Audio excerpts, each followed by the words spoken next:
इस पर खौफ तारी है। इसका चेहरा देख, सरसों जैसा पीला हो गया है और बदन इसका कांप रहा है। अब चूंकि तुझे मुंसिफ मुकर्रर किया गया है, लिहाजा तू ही इंसाफ कर। कशली खान आगे बढ़ा। 3 बार लगातार उसने बूरी को उठकर मुकाबला करने के लिए कहा। जब बूरी ना उठा तो हाथ बढ़ाकर कशली खान ने उससे उसकी ढाल और तलवार ले ली। फिर कशली खान करीम बिन मकरूम की तरफ देखते हुए कहने लगा, ए अजनबी नौजवान, मैं तुझे मुबारकबाद देता हूँ। ये मुकाबला तू बड़े अहसन तरीके से जीत चुका है। बूरी अपने आप को बड़ा आला पाए का तेगजन और बड़ा जमा मर्द ख्याल करता था, लेकिन तूने क्या खूब इसे अपने सामने जेर और मगलूब किया है। फिर करीम बिन मकरूम को साथ लेकर कशली खान छकड़े से बनाई जाने वाली शहनशीन की तरफ बढ़ा और सबके सामने जाकर उसने करीम बिन मकरूम की फतहमंदी का ऐलान कर दिया। ये ऐलान सुनते ही सोबोदाई, बातू खान, बिरकाई खान ने उठकर पुरजोश अंदाज में करीम से मुसाफा किया। बाकी मंगोल सालारों ने करीम बिन मकरूम को इस फतहमंदी पर मुबारकबाद दी। इतनी देर तक बूरी भी सर झुकाए छकड़े के ऊपर उसी नशिस्त पर आकर नढाल सा बैठ गया जिस नशिस्त से उठकर वो मुकाबला करने मैदान में उतरा था। कुछ देर ऐसा ही समा रहा। फिर बातू खान ने सबको अपने अपने योरतों की तरफ जाने का हुक्म दिया। इसके साथ ही वो शहनशीन खत्म कर दी गई। लोग अपने अपने योरतों की तरफ हो लिए। जिस वक्त कुरैज अपने भाई को मुबारकबाद देते हुए और बेपना खुशी का इजहार करते हुए उसके साथ चल रहा था, एक तरफ से तोराई खान भागता हुआ आया और बेपना खुशी का इजहार करते हुए कहने लगा, करीम मेरे अजीज भाई, बूरी बड़ा खूंखार तेगजन और नाकाबिल तस्खीर मंगोल बनता था।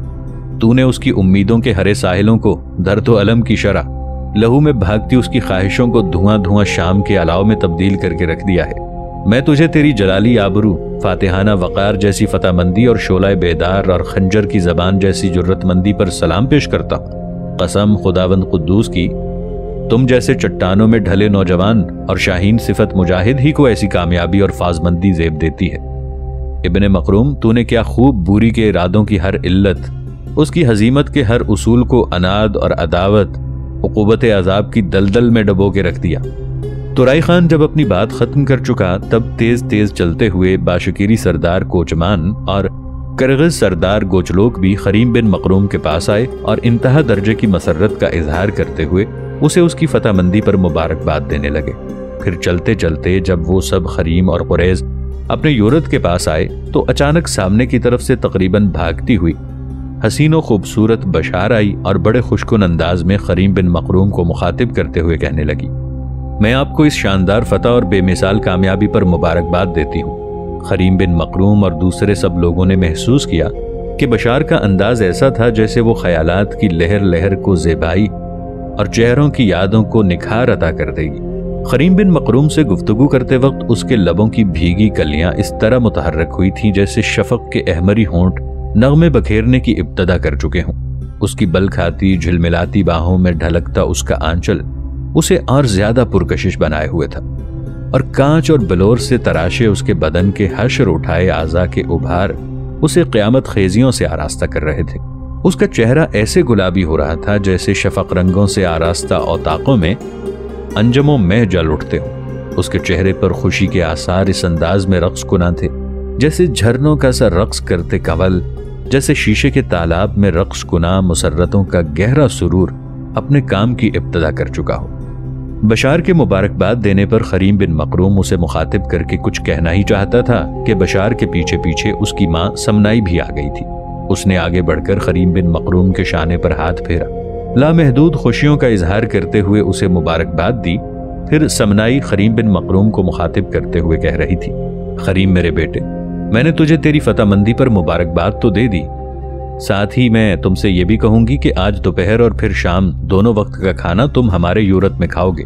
इस मौके पर उचटती हुई एक निगाह करीम बिन मकरूम ने गोचमान और कुचलोक पर डाली। वो समनाई को मुखातिब करके कुछ कहना ही चाहता था कि सामने की तरफ से एक इंतहा दर्जे की खूबसूरत लड़की और उसके साथ एक मुअम्मर खातून आती दिखाई दी। उन दोनों ने आते ही बेपना खुशी के इजहार में करीम बिन मकरूम को उसकी फतहमंदी पर मुबारकबाद दी। उनकी तरफ देखते हुए करीम बिन मकरूम परेशान था कि करगीज सरदार गोचलोक मुस्कुराते हुए बोल पड़ा, करीम मेरे बेटे, परेशान होने की जरूरत नहीं है। ये जो मुअम्मर खातून है ये मेरी बीवी है, नाम इसका मंगताई है। इसके साथ जो लड़की है ये मेरी बेटी ताइसी है। अब मेरी और कोचमान की बदकिस्मती समझो या खुशकिस्मती कि इसकी भी एक ही बेटी है और मैं भी इकलौती बेटी का बाप हूँ। कोचमान का तो बेटा था ही नहीं, मगर मेरा एक बेटा था। मेरी बदकिस्मती कि वो मर चुका है। अब ये तायसी ही मेरे लिए सब कुछ है, बिल्कुल ऐसे ही जैसे गोचमान और समनाई के लिए बशार सब कुछ है। खरीम बिन मखरूम और कुरैज बिन मखरूम दोनों भाइयों ने मंगताई और तायसी दोनों से मुअद्दिबाना सलाम किया। फिर समनाई को मुखातिब करते हुए खरीम बिन मखरूम कह रहा था, अम्मा अगर आप बुरा ना माने तो मैं आपसे ये कहूंगा कि कल शाम का खाना मैंने आप लोगों के साथ खाया था। मेरा भाई भी मेरे साथ था। आप और आपकी बेटी बशार ने हमारे खाने के लिए जिस किस्म का एहतमाम किया था, इसके बाद मैं आपका शुक्रगुजार और ममनून हूँ। मैं समझता हूँ अब आप जहमत ना करें। खाना सबका चूंकि लश्करगाह से आता है, लिहाजा हमारा खाना जिस तरह आज सुबह हमारे यूरत में पहुंचा है, इसी तरह दोपहर और शाम को भी पहुंच जाएगा। खरीम बिन मखरूम को कहते कहते रुक जाना पड़ा, इसलिए कि गोचलोक की बीवी और तायसी की मां मंगताई बोल पड़ी, खरीम बेटे, तुम्हारे मुताल्लिक मेरे शौहर ने मुझे पूरी तफसील से बता दिया है। बेटे, आज दोपहर और शाम का खाना ना तुम्हारे यूरत से होगा और ना ही मेरी बहन समनाई के यूरत में। आज दोनों वक्त का खाना हमारे यूरत में होगा, इसलिए तुम इनकार भी नहीं कर सकते हो। बस आज हमारे यूरत में तुम दोनों भाइयों के अलावा कोचमान, बशार, समनाई, तुराई खान सब इकट्ठे वहीं खाना खाएंगे। इस पर सब ने इत्तफाक किया। फिर सब अपने अपने यूरतों की तरफ चले गए थे। जब तक मंगोलों के इस मुत्तहिदा लश्कर ने दरियाए खालका के किनारे पर पड़ाव किए रखा, बरकाई खान ने खरीम और कुरैज दोनों भाइयों पर यह मेहरबानी की कि उन्हें चंद माहिर मंगोल सरदारों के तहत मंगोलों के जंग के तरीके और हुनर सिखाए। मंगोल जिस तरह पेशकदमी करते थे और अपने लश्करों का कम और दुश्मनों के लश्करों का ज्यादा नुकसान करने का हुनर इस्तेमाल करते थे, इससे खरीम और कुरैज दोनों भाइयों को पूरी तरह आगाही करवाई गई। दरियाए खालका के किनारे मंगोल तरबियती मश्क करते थे। दोनों भाई इसमें बढ़ चढ़ कर हिस्सा लेते रहे। इस दौरान दोनों भाइयों की कारकर्दगी ऐसी उम्दा और बेहतरीन थी कि बरकाई तो पहले ही उन दोनों भाइयों से मुतासिर था। साईं बातो खान और सोबोदाई भी दोनों भाइयों की जानिसारी, सरफरोशी और जुर्रतमंदी से बेहद मुतासिर हुआ।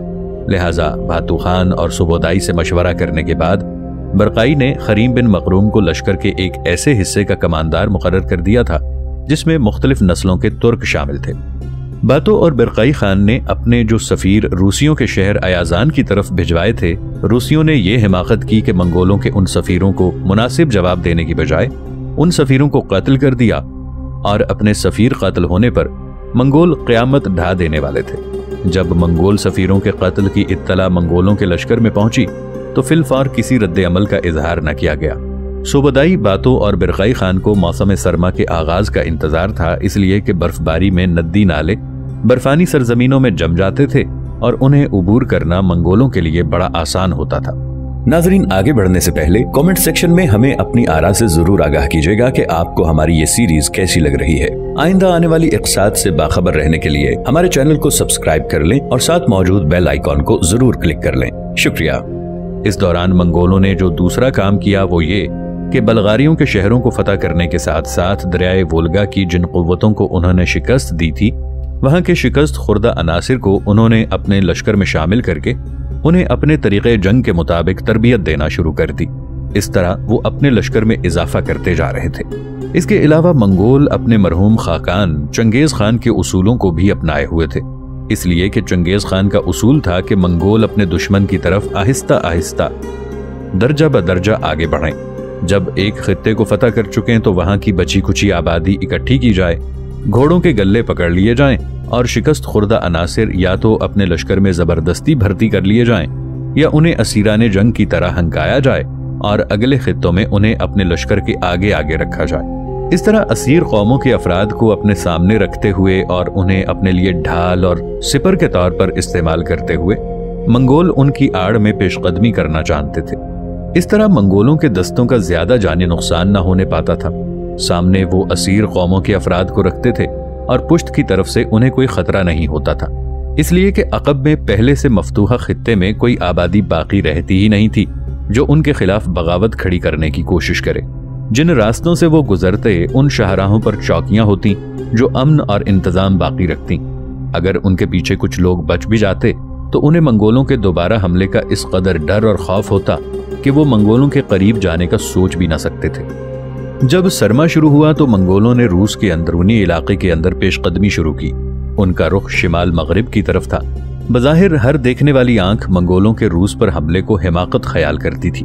वो खुले हुए दश्त को छोड़कर जो खाना बदोशों के हमले के लिए हमेशा से मौजू चला आता था, घने जंगलों के इलाकों का रुख कर रहे थे। लेकिन मंगोलों ने बहरहाल पेशकदमी शुरू कर दी थी। मंगोल लश्कर रूसी इलाकों में बड़ी एहतियात और हुर्रमंदी से पेशकदमी कर रहा था। उनको दुश्मन की नक्लो हरकत का पता लगाने और अपनी नक्लो हरकत को सरबस्ता रखने का हुनर आता था, और इसे वो इस्तेमाल भी कर रहे थे। इस तरह की नक्लो हरकत में वो सिपा सालारों की आवाज नहीं सुना करते थे। बहरहाल सवारों के कूचों के शोरगुल में किसी की आवाज सुनना मुश्किल हो रही थी। खड़खड़ाते छकड़े, हिनहिनाते घोड़े, लोगों का एक ऐसा शोर था जो शिमाल मगरिब की तरफ बढ़ रहा था। दस्ते अपनी नक्लो हरकत का निशान एक दूसरे को समझाने के लिए दिन को सफेद और काली झंडियां हिलाकर करते और रात को रंगीन कंदीलों के नशेबो फराज से एक दूसरे को इशारा देते हुए काम लिया जाता था। मजीद जंगी निशानदही के लिए वो सनसनाते तीर चलाते जिनके सिरे छिदे हुए होते थे। इनमें से अक्सर तीर जलते हुए परों वाले भी होते थे। पेशकदमी करते वक्त और बाद में मंगोल कभी कभी एक तरह के धुएं के बादल के पीछे अपने लश्करियों की तरतीब को छुपाने का हुनर भी जानते थे। मुसल्ला लश्कर के साथ साथ दूसरी खिदमात देने वाले लोग भी लश्कर में शामिल होते थे।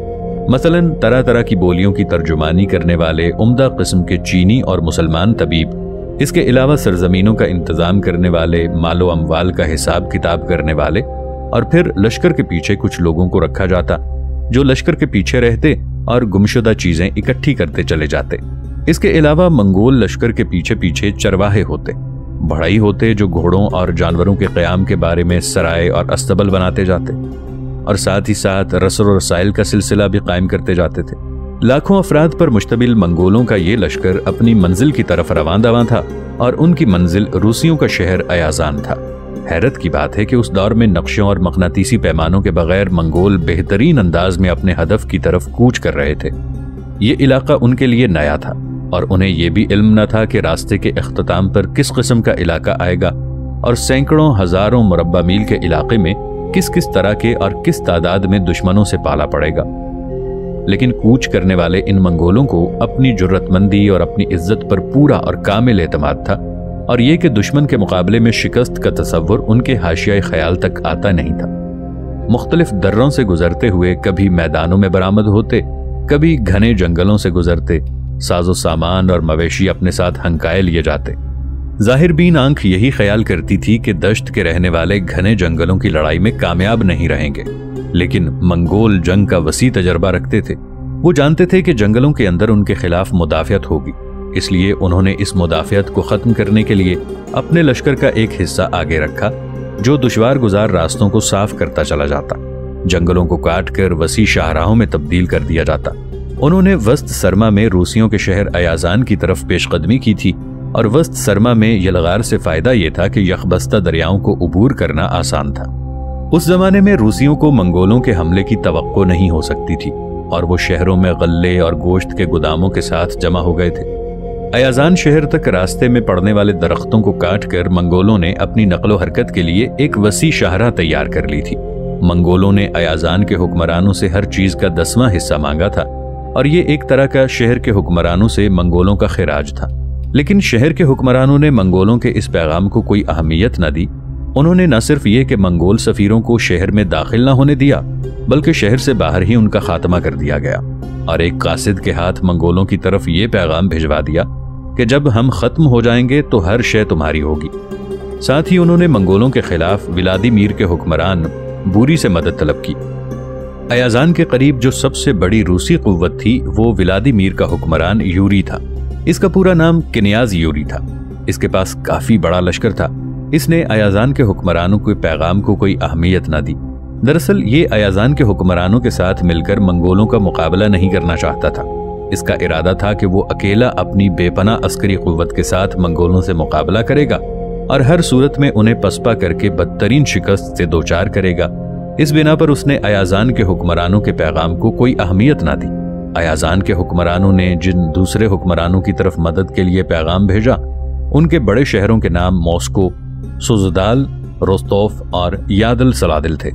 इस सूरत हाल में मंगोल खुश थे, इसलिए कि वो रूस के सारे छोटे बड़े हुक्मरानों को अलहदा अलहदा रखकर उनका कला कमा करना चाहते थे। मंगोल जब अपने लश्कर के साथ अयाजान पहुंचे तो उन्होंने देखा अयाजान काफी बड़ा शहर था, और जिस बात की उन्हें हैरत हुई वो ये कि अयाजान शहर की फसील लकड़ी की थी। ये मंगोलों के लिए एक नया तजर्बा था। उन्होंने इसे एक मज़ाक़ खेज दिफा करार दिया, इसलिए कि माजी में बड़ी बड़ी कच्ची मट्टी और पुख्ता ईंटों की बनी हुई फसीलें मंगोलों के सामने ठहर नहीं सकी थीं, तो काठ की इस फसील की उनके सामने क्या अहमियत थी। मंगोलों का लश्कर जब शहर के बाहर पहुंचा और शहर की फसील और उसके गिरदोनवा का जायजा लिया, तब वो हरकारे जो मंगोल अपने लश्कर के आगे आगे भेजते थे, उन्होंने आकर बातो खान, बिरकाई और सोबोदाई को इत्तला दी कि अयाजान शहर के लश्कर की मदद के लिए बहुत से असाकिर 4 शहरों से पेशकदमी कर रहे हैं। एक मॉस्को की तरफ से और 3 दरमियाने दर्जे के लश्कर सुजदाल, रोस्तोफ और यादल सलादल से भी अयाजान का रुख कर रहे हैं। जब हरकारों ने ये इत्तला दी तो बातो खान और उसके भाई बिरकाई खान ने सोबोदाई के साथ मिलकर सारे सालारों का इजलास तलब कर लिया। ये इजलास बातो खान के यूरत में बुलाया गया था। इजलास का मकसद अयाजान के खिलाफ हिकमत अमली तय करना था। इजलास में बूदी, बायदार, कदान, युकोक, कोचमान, गोचलोक, तोराई खान, बातो खान के दस्तरास्त अगवान खान, कशली खान, खरीम बिन मकरूम, मंगू खान और दीगर बहुत से मंगोल सरदारों ने भी शिरकत की थी। जब सारे सालार जमा हो गए तब उन्हें मुखातिब करते हुए बातो खान बोल उठा, मंगोलों के अजीम सालारों, तुम लोगों को एक खास मकसद के तहत यहाँ जमा होने के लिए बुलाया है। थोड़ी देर से हमारे कुछ हरकारे जो हमारे कूच से बहुत पहले शिमाल मगरिब की तरफ इन इलाकों की तरफ आए थे, उन्होंने इत्तला दी है कि रूस के शिमाली इलाकों के शहरों, जिनमें मॉस्को भी शामिल है, बहुत से असाकिर हमारे खिलाफ अयाजान शहर वालों की मदद के लिए रवाना हो चुके हैं। मैं और सोबोदाई ने मिलकर जो फैसला किया है वो ये कि इन सारे लश्करों को मुत्तहिद नहीं होने देना चाहिए। शिमाल की तरफ से दुश्मन के जो लश्कर पेशकदमी कर रहे हैं, हमारे हरकारे बराबर उन पर निगाह रखे हुए हैं। ये लोग बर्फानी इलाकों के रहने वाले हैं और बर्फ पर कार्रवाइयां करते हुए खुशी और लज्जत महसूस करते हैं, लेकिन हमने उन पर साबित करना है कि खुश्की हो या बर्फजार, सहरा हो या खोलते नदी नाले, हमने अपने दुश्मन को हर जगह हर सूरत शिकस्त से दो चार करना है। फैसला ये हुआ है कि जिस कदर लश्कर हमारे पास है इसे 2 हिस्सों में तकसीम कर दिया जाएगा।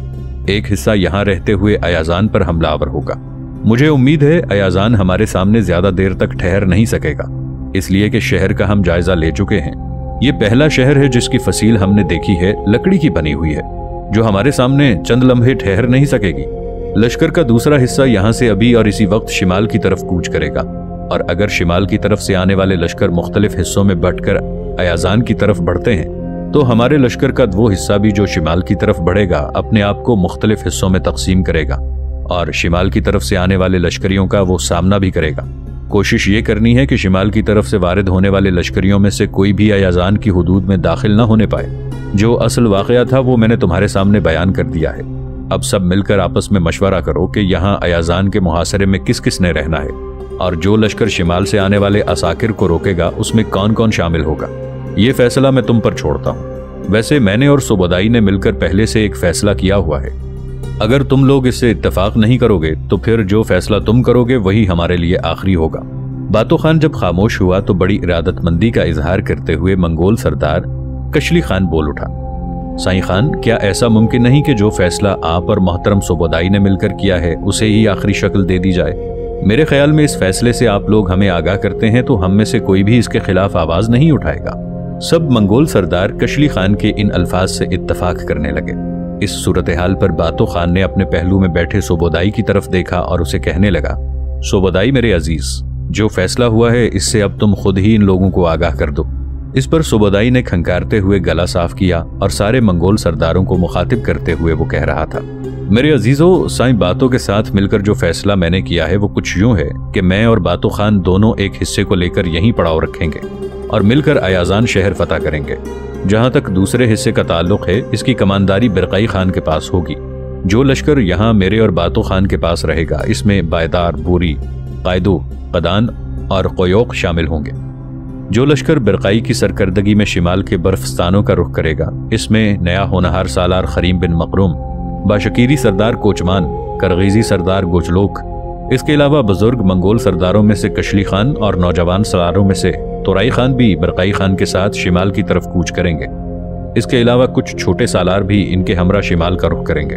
अब ये जो फैसला हमने किया है इसके खिलाफ किसी को एतराज हो तो उठकर बोले, इसके मुताबिक ही तरमीम और तब्दीली कर दी जाएगी। सोबोदाई जब खामोश हुआ तो किसी ने उठकर एतराज न किया, लिहाजा इस पर सोबोदाई और बातो खान दोनों ने खुशी का इजहार किया।